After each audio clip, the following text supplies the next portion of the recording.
예, 오늘 새벽에 오여성교에서 헌신하는데 우리 오여성교 힘내시라고 박수 한번 같이 치도록 하겠습니다. 예.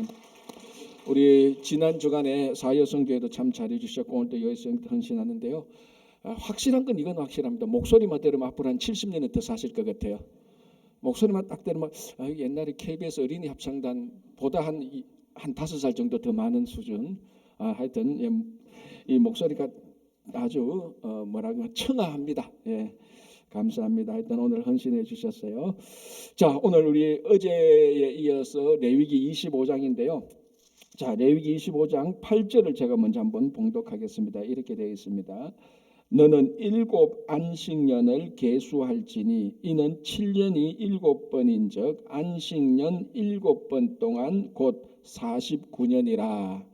자, 오늘 우리가 희년을 볼 건데요. 희년은 여러분 아시다시피 희자가 기쁠 희자 아닙니까? 년 해년자 그 기쁜 해인데 이 희년이라는 이 절기 이거는 아주 독특합니다. 아주 독특하고요. 그래서 뭐 아시다시피 이제 희년을 보겠지만은 이 희년이 되면 모든 것을 해방시켜야 됩니다. 근데 이게 사실은 굉장히 과격한 거잖아요, 그죠? 뭐 나쁜 쪽으로 과격한 게 아니고 굉장히 레디컬한 이 절기입니다. 그래서 혹자는 이 레위기에 나타난 희년이 진짜로 국가적인 이 단위로 국가적인 이 절기로 제대로 지켜졌을까라고 의심을 할 정도로 이 희년은 한 국가를 하나님의 나라로 회복시키는 아주 중요한 그런 절기가 되는 것입니다. 아마 이런 희년이라는 이런 제도를 가진 어떤 국가와 어떤 절기는 아직까지 저는 본 적이 없습니다.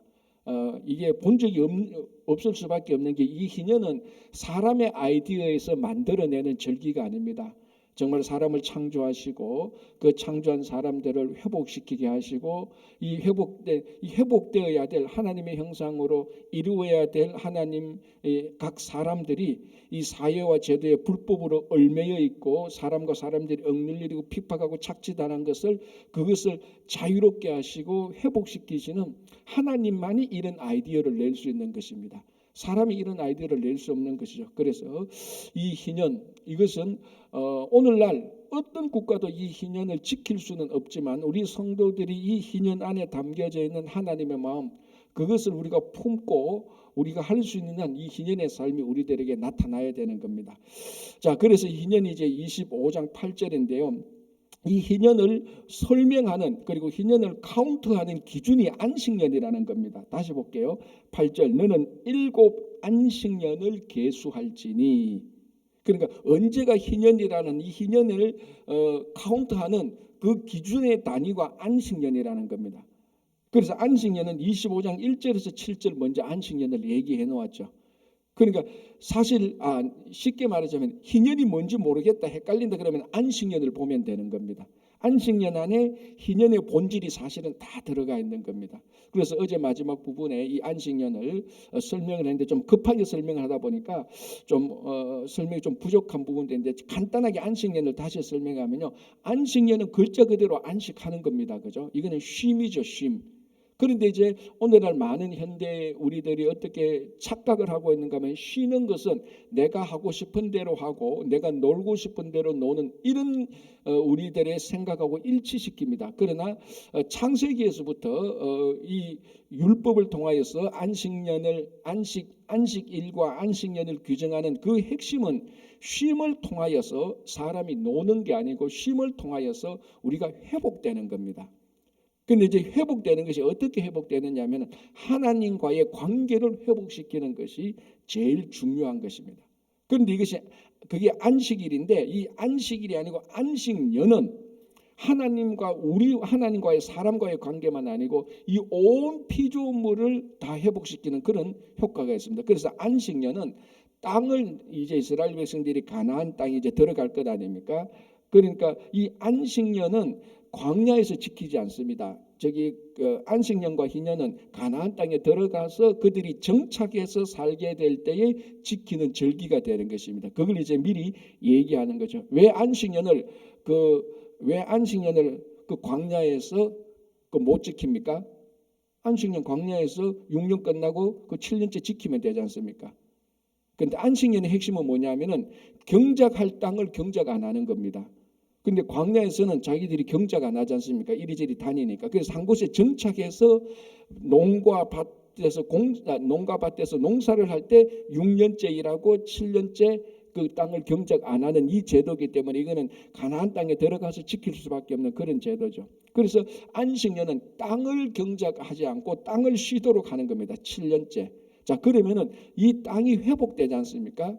이 땅으로 회복되고 그리고 7년째에 그 땅에 농사는 짓지 그 농사는 안 짓는다 하더라도 1년부터 6년까지 지어놓은 농사에 잔여물이 있습니다. 씨앗 같은 것들이 남아 있고 해서 1년 동안에 농사는 안 지어도 그 땅에서 열매가 납니다. 자, 이 열매는 누구든지 와서 먹을 수 있는 겁니다. 그 땅 주인이 아니어도. 그래서 길 가는 나그네가 그 농가밭에 열매가 있으면 누구든지 먹고 중요한 것은 들짐승들도 와서 자유롭게 먹는 것입니다. 자, 그럼 보십시오. 이 안식년에 땅을 경작하지 않음으로 말미암아 땅 자체를 회복시키고 보호하는 것도 있고 그 7년째 나는 그 땅에서 나는 열매들을 나그네들도 그 커뮤니티에 있는 그 공동체에 있는 가난한 사람들도 누구든지 와서 먹을 수 있고 짐승들도 와서 먹음으로 인하여서 이 짐승들과 사람이 다 회복되게 되는 겁니다. 먹도록. 그래서 이 안식년을 통해서 한 커뮤니티 전체를 사람뿐만 아니라 짐승조차도 땅조차도 다시 회복시키는 다시 리뉴하는 그런 효과가 있는 겁니다. 이게 그대로 희년 속에 다 들어와 있는 겁니다. 자, 여기 한번 보십시오. 11절 25장 11절 이거는 안식년에 했던 것이 그대로 돌아옵니다. 그 50년째 해는 너희의 희년이니 너희는 파종하지 말며 스스로 난 것을 거두지 말며 가꾸지 아니한 포도를 거두지 말라. 이 주인이 자기 땅에서 안식년째 나는 열매를 다 가지고 가지 말랍니다. 그건 그대로 놔두라는 겁니다. 요거 안식년 때 그대로 있죠. 25장 5절 보시기 바랍니다. 25장 5절 너가 거둔 후에 자라난 것을 거두지 말고 가꾸지 아니한 포도나무가 맺은 열매를 거두지 말라. 이는 땅의 안식년임이라. 그러니까 안식년이 그대로 희년 속에 싹 들어온 것이요. 그래서 회복시키는 것이 바로 희년입니다. 자, 10절 보겠습니다. 25장 10절 너희는 50년째 해를 거룩하게 하여 그 땅에 있는 모든 주민을 위하여 자유를 공포하라. 이 자유를 공포하라. 이게 안식년의 모토죠. 안식년의 모토 아니면 자유를 공포하라는 것. 자, 50년째. 자, 이거는 이해되죠, 그죠? 안식년 7번 지나가면 77이 49. 다음에 안식년이 지나고 난 다음에 바로 7 안식년이 지나고 난 다음에 그 다음 해, 한 해. 여기 50년째 되는 해, 요 해를 희년이라고 말을 합니다. 자, 그러면 이제 여러분들이 실제로 희년을 지킨다 그러면은 희년이 오면은 2년을 연속 쉬는 거죠. 왜 제가 설명을 잘못한 거 맞잖아요. 그러니까 7 안식년이니까 7, 49 마지막 7번째 안식년에 49년째를 쉬잖아요. 안식년이니까 쉬잖아요. 그리고 50년째니까 희년을 쉬니까 그는 희년을 맞이하게 되면 2년을 연속 쉬는 겁니다. 49년째는 안식년 때문에 쉬고 50년째는 희년 때문에 쉬고 2년을 쉬게 되는 거예요. 그게 이제 자 보십시오. 먼저 요부터 설명을 할게요. 21절 보시기 바랍니다. 내가 명령하여 6째 해에 내 복을 너희에게 주어 그 소출이 3년 동안 서기에 족하게 하리라. 자, 이게 뭐냐면은 안식년을 7번째 할 때 안식년의 마지막 7번째 안식년에 일하는 마지막 해는 48년째죠. 그죠? 48년째고 산수가 되죠. 그죠? 48년째고 49년은 안식년이고 50년째는 희년입니다. 그러니까 48년째 농사한 거 가지고 48년 그 한 해 먹어야 되죠. 49년은 안식년이니까 일 안 하니까 원래 먹어야 되죠. 50년 희년이니까 또 일하는 하면 안 되는 거 또 먹어야 돼. 그러니까 48년째 농사한 거 가지고 48년, 49년, 50년 3년을 먹어야 돼요. 자, 그러면 48년째 농사할 때 은근히 걱정되지 않습니까? 야, 이거 가지고 한 해 농사 가지고 3년을 먹어야 되는데 안식년을 친다면은 한 해 가지고 2년을 먹는데 희년이 딱 됐지만 이거 3년을 먹어야 됩니다. 자, 그런데 오늘 하나님께서 안식년과 희년을 지키기 위해서 48년째는 49년 그리고 50년 3년 동안 먹을 것만큼 소출을 하도록 하나님께서 그 소출을 풍성하게 주신다는 겁니다. 안식년과 희년을 지키기 위해서. 그래서 49년째 50년째는 일 안 해도 되도록 하나님께서 충분히 공급해 주신다는 것이 이 안식년과 무엇보다 희년에 들어가 있는 것입니다. 그런데도 이제 우리들은 요즘 이제 현대인들 일 중독에 걸린 사람들, 일 안 하면 불안한 사람들 뭐 많지 않습니까? 그죠? 그런 사람들은 안식년을 지키지 않고 희년을 지키지 않고 자기가 일을 했다가 이제 그거 다 그 일을 안 해도 되는데 일을 하게 되는 이런 규례를 어기게 되는 것입니다. 자, 다시 25장 10절 보겠습니다. 너희는 50년째 해를 거룩하게 하여. 자, 이 희년은 거룩하게 지켜야 됩니다. 그 땅에 있는 모든 주민을 위하여 자유를 공포하라. 모든 주민입니다. 이게 중요한 거죠. 그 땅에 있는 모든 주민. 우리식으로 하면은 미국식으로 하면 백인이나 흑인이나 아시아 사람이나 뭐 아프리카 사람이나 인종이나 이런 거 따지지 않고 신분 따지지 않고 어디에 있나 따지지 않고 거기에 있는 모든 주민에게 자유를 공포하라는 겁니다. 자, 이 자유 공포가 왜 중요한가 하면은 자, 이제 이스라엘 백성들이 가나안 땅에 들어가서 농사를 짓고 살다 보면은 이게 경제적으로 이렇게 막 얼매입니다. 이미 앞에서도 봤다시피 나중 되면은 자기가 이제 재정적으로 어려우니까 자기 아들이나 딸을 팔기도 하는 거죠. 심지어는 우리 앞에서도 얼핏 본 것처럼 이방인처럼 너희 딸을 창기처럼 넘기지 말라 이런 규례도 있었습니다. 어려우니까 자기 딸과 아들을 막 파는 겁니다. 노예로 팔기도 하고 이런 일들이 이제 막 생기게 될 것을 하나님께서 아주 실제로 가나안 땅에 그렇게 이제 그런 일이 생깁니다. 그 희년은 뭐냐? 그렇게 남의 종에서 얽매여 있고 착취당하는 이런 사람들을 다 조건 없이 50년째는 무조건 풀어주라는 겁니다. 이게 희년에 담겨진 가장 중요한 것이죠. 그래서 그 자유를 맞이하기만 그 자유를 경험함으로 말미암아 자기 속에 부수어진 어그러진 하나님의 형상을 다시 다 회복하게 하는 것입니다. 그게 이제 자유를 공포하는 거죠. 이 자유를 공포하는 이것을 사역의 미션 스테이트먼트로 자기 그 비전으로 삼고 평생 사역하신 분이 그분이 바로 모릅니까? 이게 그분이 바로 예수님 아닙니까? 누가복음 4장에서 예수님께서 사역할 때 예수님께서 누가복음 4장에서 예수님께서 사역할 때 제일 먼저 읽었던 성경 본문이 어느 구절이죠? 이사야 61장 1절. 너희는 자유를 본. 그래서 그 감옥에 갇힌 자를 풀어주고 다 그 말씀이 나오지 않습니까? 자, 제가 다시 한번 봉독해드릴게요. 이게 예수님께서 사역하실 때 읽으신 이 구절입니다. 여러분 다 잘 아는 대로 이렇게 되어 있습니다. 누가복음 4장 18절 19절. 주의 성령이 내게 임하셨으니 이는 가난한 자에게 복음을 전하게 하시려고 내게 기름을 부으시고 나를 보내사 포로된 자에게 자유를, 눈먼 자에게 다시 보게 함을 전파하여 눌린 자를 자유롭게 하고 주의 은혜의 해 이 희년을 말하는 겁니다. 주의 은혜의 해를 전파하게 하려 하심이라 하였더라라고 되어 있습니다. 요건 누가복음에서 예수님께서 사역할 때 제일 먼저 선포하신 것입니다. 나는 앞으로 이 말씀대로 사역을 할 것이다. 이게 예수님께서 미션 스테이트먼트 비전입니다. 그게 바로 이게 주의 은혜의 해를 선포한 거예요. 이게 희년을 말하는 거죠. 그래서 이 희년 속에 담겨져 있는 모든 사람을 자유롭게 하고 회복하게 하는 것은 예수 그리스도 안에서 일어나는 구원받은 성도들의 삶의 모습입니다. 이게. 그래서 사도 바울이 뭐라고 말하면 누구든지 그리스도 안에 있으면 새로운 피조물이라고 했어요. 새로운 피조물은 다 회복과 자유를 말하는 것이죠. 그죠? 자, 그러면서 이제 자유를 공포하라고 말하고 그다음에 뭐라고 말합니까? 10절 중간에 이 해는 너희에게 희년이니 너희는 각각 자기의 소유지로 돌아가며 각각 자기의 가족에게로 돌아가라.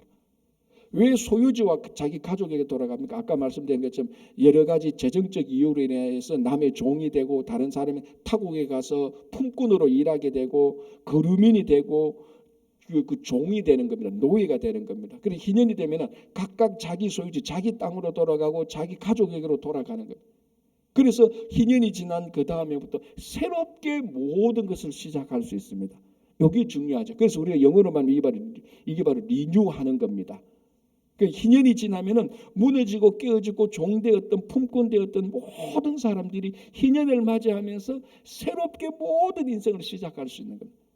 그리고 이게 보십시오. 이게 희년이 오기를 얼마나 간절히 원하겠어. 내 인생 지금 무너졌어. 나 지금 그 재정 파탄 났어. 나 비즈니스 안 돼. 나 누구한테 빚진 거 있어. 그 빚을 갚아야 돼. 뭐 이런 인생 때문에 인생 막 망치고 희망이 없는 사람들에게 희년이 딱 선포되고 희년이 지나면 다시 회복되면서 희년 그 다음에부터는 새롭게 리뉴되어서 다시 시작할 수 있는 것이. 그러니까 예수 그리스도 안에서는 우리가 매일매일 이 희년을 경험하는 거예요, 사실은. 그래서 예수님께서 죽으셨다가 다시 부활하지 않습니까?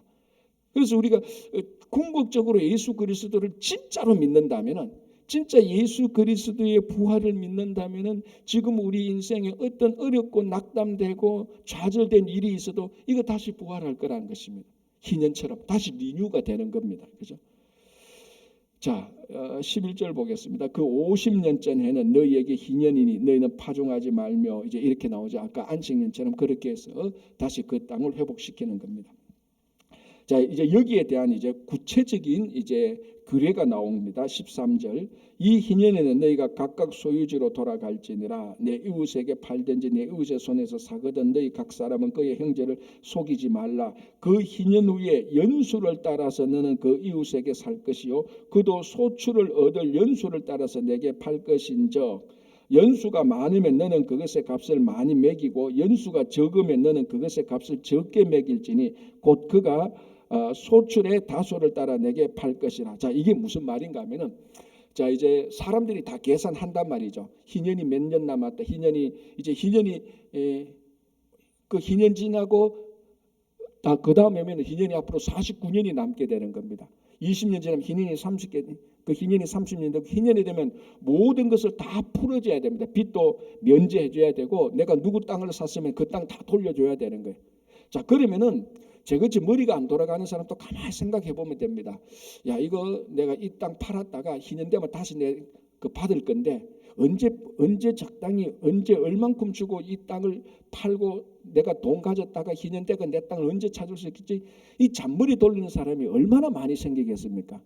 생기겠죠, 그죠? 자, 그러면은 이 땅을 어떻게 파냐면은 희년이 40년 남았을 때 땅 파는 거하고, 그리고 희년이 2년 남아서 땅 파는 거하고 가격이 같습니까? 다르겠습니까? 다르게 지금 말하는 게 그거예요. 이게 16절에 연수가 많으면은 그것의 값을 많이 매기고, 예를 들어서 희년이 지나고 그 다음 해에 땅을 판다 그러면 앞으로 49년을 남았으면 이건 땅값이 굉장히 비싼 거예요. 그런데 내년이 희년이라도 오늘 땅값 하면 올해 땅 팔았다면 땅 팔았다가 내년에 다시 받으니까, 그러면은 아무도 그 땅을 안 살라 그러는데 땅값이 아주 싸게 내리도록 되어가 있습니다, 법적. 그러면은 이거 아주 싸게 팔아서 1년 동안 내가 농사짓고 내년에 돌려주지, 이게 된다는 것입니다. 그러니까 그 희년을 중심으로 땅값이 다 책정되는 거예요. 이게 뭘 의미하겠습니까? 그 공동 이스라엘 국가의 삶의 이 주기가 사이클이 안식년, 그러니까 안식년 희년을 중심으로 다 돌아가도록 되어가 있습니다. 이제 내가 예를 들어서 아까 말씀드린 것처럼 내가 뭐 오늘날 우리 말로 하면 은행에 빚을 좀 내야 되는데, 은행 대출 받아야 되는데, 요거 오늘 한 50만 불 대출 받으면 내년에 희년이네, 이거 받아가 다시 다, 이런 머리가 다 돌아간단 말이죠. 그러나 그것을 이 희년을 남용하지 못하도록, 이 희년의 은혜를 남용하지 못하도록 제대로 딱 이렇게 또 규정해 놨습니다. 그리고 희년 속에는 하나님의 은혜가 충분히 거하지만은 이 희년이 악한 사람에 의해서 남용되지 못하는 이 규례들이 다 나오게 되어 있는. 자, 그리고 또 여기 보십시오.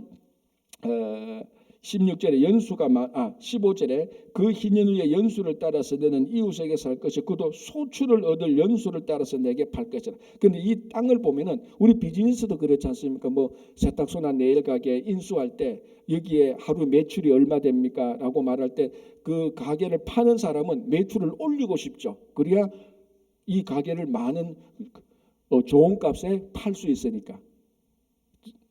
그거하고 마찬가지입니다. 이 밭에 매출이 얼마 나옵니까? 수확이 얼마 나옵니까? 이것을 이 땅을 파는 사람은 속이지 말라는 겁니다.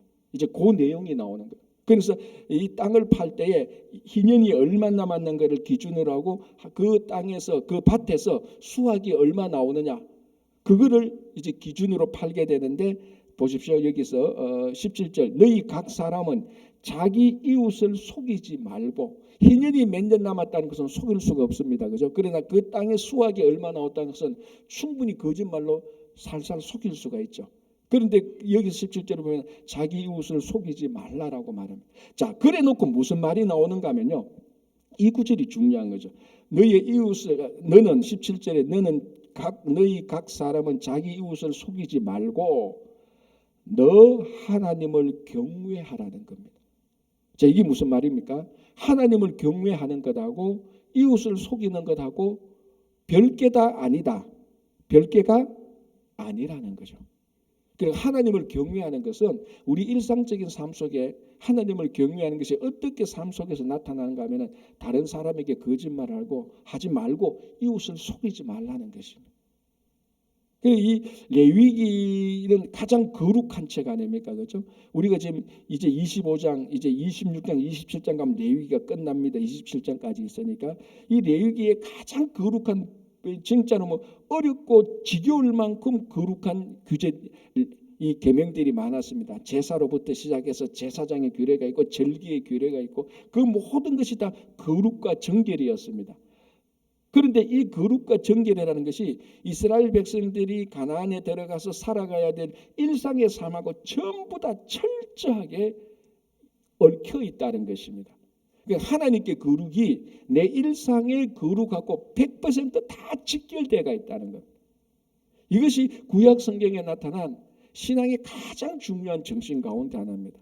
우리들이 계속해서 회복해야 되고 매일매일 우리 삶 속에 생각해야 될 게 있습니다. 내가 하나님께 기도를 하고 말씀을 보고 하나님께 거룩한 삶은 반드시 우리 일상 속에서 우리 일상적인 사사로운 일 속에서 다 나타나야 되는 겁니다. 너가 이 땅을 팔 때, 이 농가밭을 팔 때, 이 농가밭에서 나는 수확량을 속이지 말라. 그것이 하나님을 경외하는 것이라. 수확량을 속이지 말라.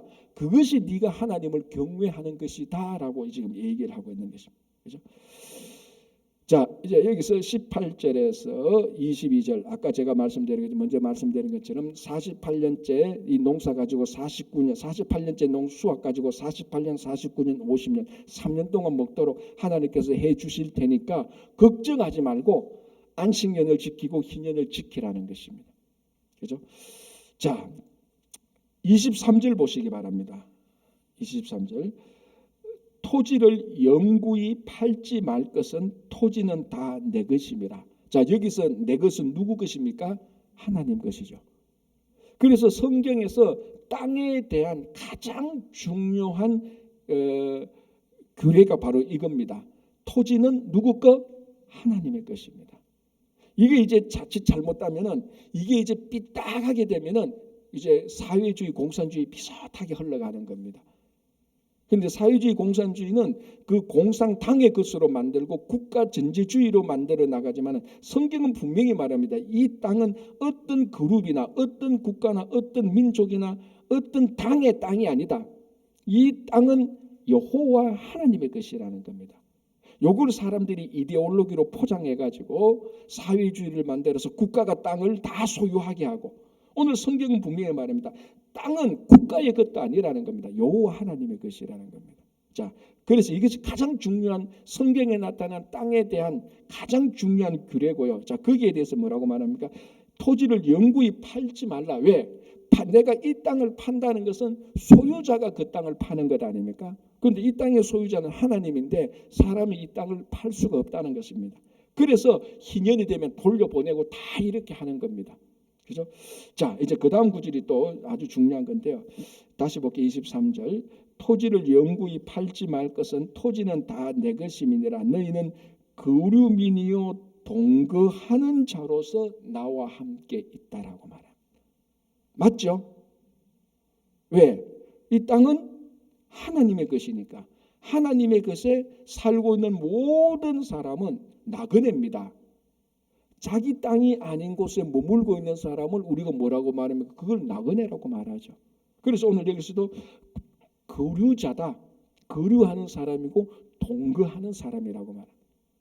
그러니까 성경의 가장 기본적인 정신은 이 땅에 의하면 지금 지구상에 한 70억, 80억 살고 있는 사람들은 다 하나님의 관점에서 보면 이 모든 사람은 다 나그네입니다. 그러니까 옛날에 진짜로 우리나라 그 대중가요처럼 인생은 나그네란 말이 정확히 맞습니다. 그게 대중가요식으로 지금 제가 인생은 나그네란 말이 아니고 성경으로 보면은 모든 땅은 하나님의 것인데 그 땅에 거류하는 그 땅에 머물고 있는 사람은 다 나그네입니다. 왜? 그 땅 주인이 아니니까. 그래서 우리가 이 땅에서 사는 것이 우리가 이 세상적으로 내 땅의 등기가 이만큼 많으니까 내가 20층짜리 빌딩이 있으니까 이거 내 것이다. 그건 다 세상의 가치로만 한 것은 진짜로 하나님의 눈으로 보면 다 우리는 이 땅에서 살다가 생명이 끝나면 하나님 나라로 영원한 하나님 나라로 가는 겁니다. 그렇게 보면 다 이 땅에서 잠시 머무는 나그네고 거류자죠. 자, 그러면은 또 하나 뭐가 중요한 거면요. 그 땅에서 일어나는 사건 사고는 누구 책임입니까? 땅 주인 책임이죠. 그게 미국 시스템이 그랬잖아요. 그래서 저희 교회도 1년에요 이 교회요 이 빌딩 보험을 몇만 불 나가요. 1년에 12월 31일 되면요 귀신같이 돈을 싹 빼가요. 보험회사에서 몇만 불 싹 빼가버려. 어느 날 교회 어카운트 보는데 몇만 불이 쏙 빠져나가. 이게 왜 빠져나가는 거 보니까 교회 빌딩 보험으로 나가는 거예요. 왜 이 보험이 필요하죠? 이 교회에서 사건이 생기면은 그 사건 처리를 해줘야 되지 않습니까? 이 빌딩의 주인이.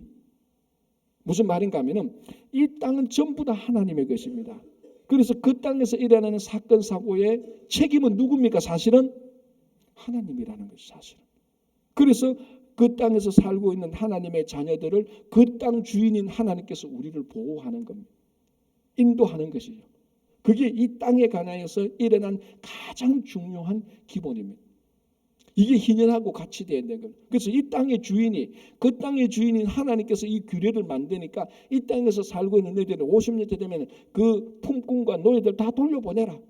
그 품꾼과 노예들이 그 당시는 전부 다 땅과 다 연관돼서 일하는 사람들 아닙니까? 다 돌려보내라고. 누가 명령합니까? 그 땅의 영원한 주인인 하나님이 명령을 하는 거예요.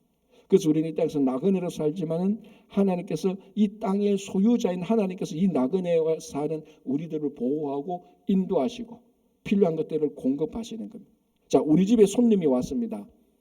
우리 집에 온 손님의 음식을 누가 공급합니까? 내가 공급해 줘야 될 의무가 있지 않습니까? 우리 집에 온 손님인데 저녁 때 되는데 굶어라.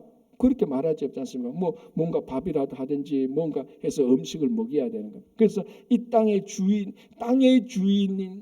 하나님이 주인이 이 땅에서 살고 있는 우리들을 하나님께서 책임지고 인도하고 공급하신다는 것이 여기 다 들어가 있는 겁니다. 자, 이제 24절, 25절, 6절 이제 여기에서는 실제로 그러면 그 땅이 다른 사람들한테 넘겨졌을 때 그 땅을 어떻게 찾느냐 희년하고 같이 맞물리는 규례가 나옵니다. 자, 24절 보시기 바랍니다. 너희 기업에 온 땅에서 그 토지 무르기를 허락할지니 만일 너 형제가 가난하여 그의 기업 중에서 열매를 팔았으면 그에게 가까운 기업 물을 자가 와서 그의 형제가 팔 것을 물을 것이요. 자, 내 땅이 내 기업이 내가 지금 재정이 어려워서 누구한테 넘겨졌다. 그럼 이것을 다시 찾아야 되지 않습니까?